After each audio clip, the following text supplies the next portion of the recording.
Le nom du boucher de Gaza, commençant par N, veut évacuer les civils de Rafah, titre la presse, avec toujours cet abject sous-titre « Israël et le Hamas en guerre ».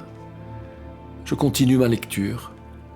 Ces dernières 24 heures, au moins 107 Palestiniens ont été tués dans les bombardements aériens israéliens sur le territoire assiégé, notamment à Rafah et Khan Younes, distantes de quelques kilomètres, a précisé le ministère. À Rafah, plusieurs bâtiments ont été détruits, selon des photographes de l'AFP.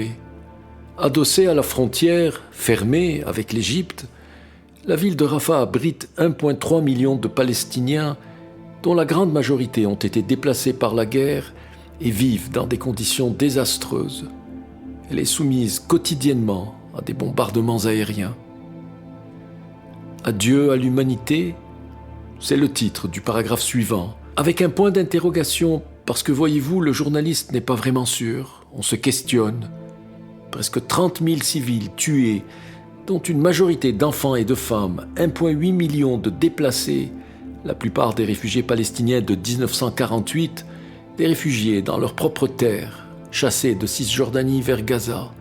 Mais on se questionne, on a des doutes. Ah, j'oubliais, Biden a osé dire que la riposte israélienne était exagérée. Si ça continue, il va être bientôt traité lui aussi d'antisémite, le comble pour un sioniste acharné de la première heure.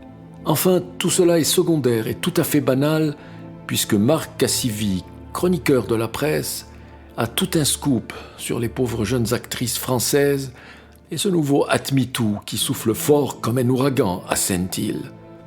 Et nous voilà encore une fois happés par les préoccupations majeures de cet Occident moribond et victimaire, dolent, géniard, solidaire d'une tripotée de présumées victimes, devenu le centre d'attraction de cette presse insignifiante. Il me vient cette image d'un écran allumé devant nos yeux, avec en premier plan une espèce de gros clown hilar qui occupe la majorité de la surface, alors que le monde brûle derrière, qu'on devine sur les côtés à peine visibles aux quatre coins de l'image. Cassivi et compagnie sont en quelque sorte le clown, des clowns qui nous divertissent, ou cherchent à nous attendrir, nous faire verser des larmes sur les pauvres starlettes et autres victimes. Ne cherchez pas à m'apitoyer, disait De Gaulle. Et j'avais lu quelque part qu'Aristote avait dit que la tolérance était la toute dernière vertu d'une société en déclin. En tout cas, s'il ne l'a pas dit, je le dis.